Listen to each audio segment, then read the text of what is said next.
This year's wide receiver class is loaded in terms of top-end talent and the volume of quality prospects at the position. So are the Patriots better off waiting until day 2 to attempt to fill that need? Welcome to CLNS Media's Draft Central coverage. I'm Bobby Krivitsky here with Evan Lazar and Taylor Kyles. We've already discussed the best fits for the Patriots if they take a wideout in round 1. You can check that out on the Patriots Press Pass YouTube channel, as well as on Twitter. The handle is @PatriotsCLNS. But Evan, are the Patriots better off going in a different direction in round 1 and trading into the second round to take a wide receiver instead? Well, this class is loaded at wide receiver and it's not loaded at other positions. So if you just are looking at it in terms of a value perspective, which we know is what Bill Belichick is doing, then the second and third round is really going to be the sweet spot for wide receivers. And the guy I wanted to mention is someone that I feel is getting slept on for the Patriots in this wide receiver class. A lot of names being thrown out there, and Michael Pittman's name from USC really isn't making the rounds quite yet. But when I watch him play, and I know the Patriots have kicked the tires and done their homework on Pittman also, when I watch him play, I see more of a possession receiver than a vertical receiver. I think a lot of the highlights that people see when they pull up his highlight reel on YouTube or they just search him on Twitter are all those jump balls that he wins down the field. His ability at 6'4" to go above the defense and really come down with contested catches. Although that's impressive, when I really watch his tape and you break it down target by target, you see that he's a really good kind of possession, move the sticks type of guy, that he runs underneath routes with really good precision and kind of NFL savvy. So he has the ability to, create separation on a slant route or create separation in a zone coverage and sit down in the pocket in the zone in a passing window.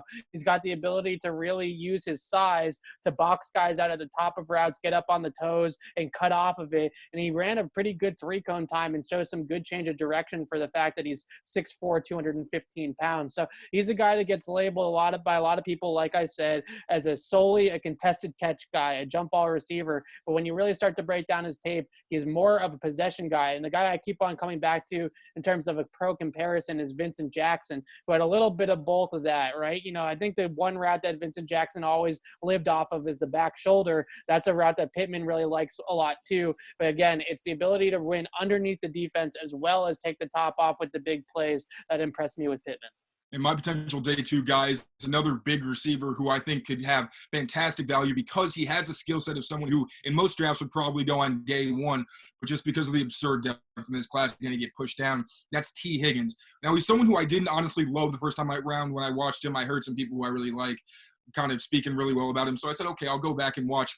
And when I watch closely, one thing I really liked is obviously the big thing that stands out about him is he is a legitimate thrower. He's got the speed. He's got the size. He's dominant at the catch point. I think he's nice on double moves as well. But what also stood out to me was I can see that he's trying to work on his route running, which is very important because I don't think he's very refined in that area, but it's something that he's definitely improving in. I think he could also use his hands better. When you talk about what the Patriots like in their X receivers, and I think that's really where I would like to see them kind of lead in this draft because I don't think they have a true guy who could dominate there yet in terms of what they kind of look for, especially with someone like Stidham who has a good deep ball. So I'd like to see them push the field a little bit.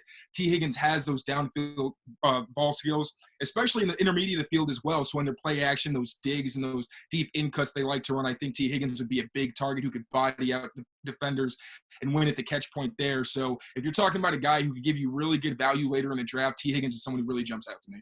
Really good value later in the draft. How about the third round? That's where some teams have T. Higgins right now after his pro day. The Buffalo Bills were apparently in on T. Higgins up until his pro day. Then he went and ran a 4.6 at Clemson on his pro day, and the very next day they traded for Stephon Diggs. So they are out on Pittman, or out on out on T. Higgins, and they're out on, a lot of teams are out on T. Higgins right now. And I think that that's going to be the interesting thing about him is if you can have him outside the top 50, then that's a really interesting player to start considering, even though he does have those athletic limitations. And those definitely are red flags, but for him, it's one of those situations where I think people can overlook the numbers. When you put on the tape, I didn't see a lot of those restrictions. He was a dominant player. Granted, the ACC isn't the best competition, but he still performed well. And if you look at where a guy's at, how is he playing against that competition? Is he dominating? And when he played in big games, he did well. He had a game against Ohio State as well. So, again, it's one of those situations where I definitely wouldn't, completely overlook those numbers. But when I just watch him on, he looks like somebody who has day one value. But because of those numbers, is probably going to slip and make some team very happy.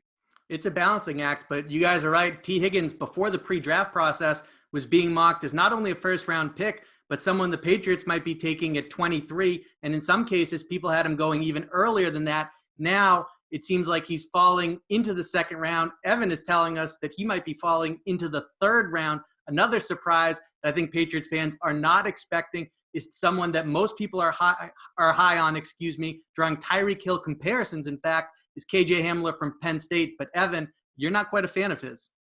Well, I just look at the tape, and what it shows me is that there's a guy here that has great athleticism, obviously an absolute burner, easy speed, ability to take off the defense. He also has the ability, I think his better skill is actually taking a 5-yard slant 70 yards to the house than it is him actually running like a go ball and running by everybody for a touchdown. Regardless of what you look at it, it's the downfield ball skills, the ability to win in contested catch situations, to battle through contact at the catch point, track the ball in the air, and catch the ball is really the basics of it all. But it seems so basic, but KJ Hamler really struggles with those basic things. So yeah, you might get a guy that can absolutely burn, that can run 4.3 and take the top off the defense and do all those types of things. And we can find examples on tape of the slant going 70 yards to the house, or him creating 20 yards of separation with nobody around him. But the question is, at the NFL level, is he going to be able to battle down the field consistently with cornerbacks and safeties, because they're going to be on him. You're not going to bust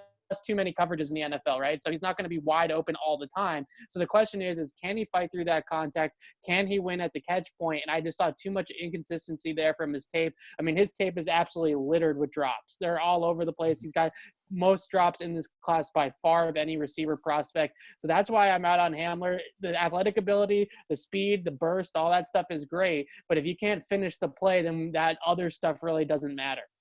Evan, you knocked it out of the park. One other concern that I have is the size.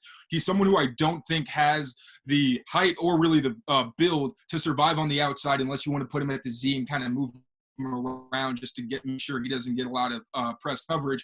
I think he's probably going to be relegated to the spot where I don't think he has the size to really survive there. I don't think he's really got the toughness. And then when you even mention the hands, that's another thing. If you're not going to be outside, you're going to have to be able to catch passes over the middle, kind of take a beating. I'm not sure he can survive in that role. And like you said, with those downfield ball skills, it's great that you can take the top off. But if you can't make the catches, then you're not really helping anybody. It's, something defense has to think about. It's something you can incorporate into game plans.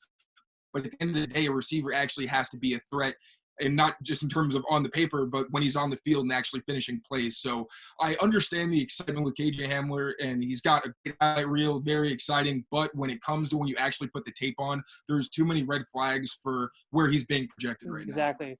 That's the biggest thing, is that you can get Hamler's skill set from Devin Duvernay in the 3rd or the 4th round, or Darnell Mooney from Tulane in the 6th or the 7th round, and you're still going to get a guy with 4.3 speed that can take the top off the defense that isn't going to cost you a top 50 pick. That's the biggest thing with Hamler. It's not necessarily that I am knocking the player all that much. It's just the value of taking that type of skill set in the top 50 versus waiting for it and just getting another guy that can burn like that later in the draft just doesn't make sense to me. And Taylor, if the Patriots wait until the 3rd round to take a wide receiver, who's their best option?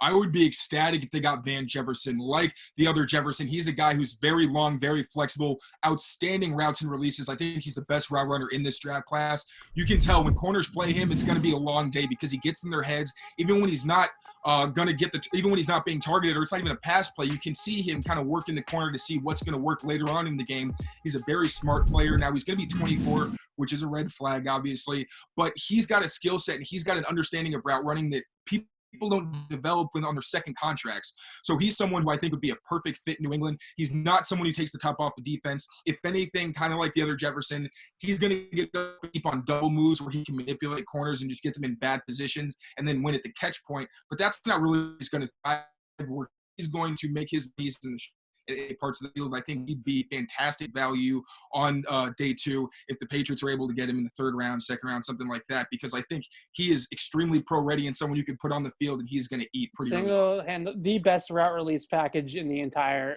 draft class by far. Just the guy that's best at the line of scrimmage. I think what separates Van from other guys at the line of scrimmage is his ability to stack moves together, right? So he can make multiple moves in a short burst and really confuse cornerbacks, get them off their spot, create leverage points and release points up the field, and then he'll run a release, and let's say he just runs the fade off the release, right? And then the next play he'll come back, run the same release, and then he'll run a slant, right? And the corner is thinking fade because the footwork is exactly the same, but it's actually a slant route. And the guy that I keep on comparing him to is Devontae Adams. And I just looked this up. Devontae Adams, first of all, Stephon Gilmore told me that he's the hardest receiver he's had to cover in the last 2 years because of his route releases. What he does at the line of scrimmage is just really impossible. And I looked this up just now. Devontae Adams ran a 4.56 in the 40-yard dash. That's the 29th percentile. So not a guy that came out of college as a burner, not a guy that came out of college with great, top off the defense type of potential,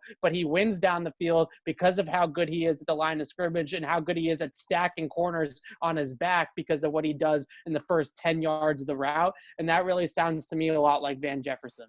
And there's also the pace Devontae Adams has in his routes a lot of the time where he'll just lull a guy to sleep and then take the top off just because the corner's in a bad position.